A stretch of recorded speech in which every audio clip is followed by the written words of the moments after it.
मेहड़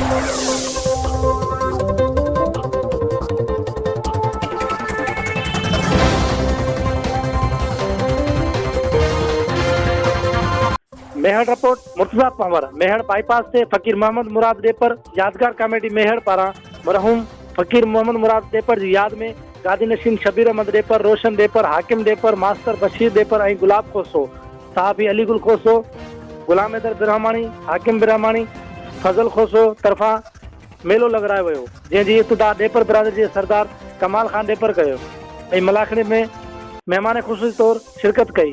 उन दौरान Mehar press club के सदर Niaz Bhatti, general secretary Jamil Maisar, senior नायब सदर Riaz Chandio, deputy general secretary Murtaza Panwar, Dharti TV reporter Babu Abdullah Soomro, Mehtab Maisar, Darban Khokhar, Sajid Chandio, Naveed मैसर पुण एजाज मेहमान हुआ। उन दौरान डेपर बिरादरी के सरदार कमाल खान डेपर के बोस्की जो पटको पारायो वियो। प्रेस क्लब के स्टाफ ने मेहमान के सिंधी सकाफत अजरक टोपिन जा तोहफा ॾिना विया। मलाखड़ी में कामयाब मल पहलवाननि के मौके ते नगद इनाम ॾिना विया।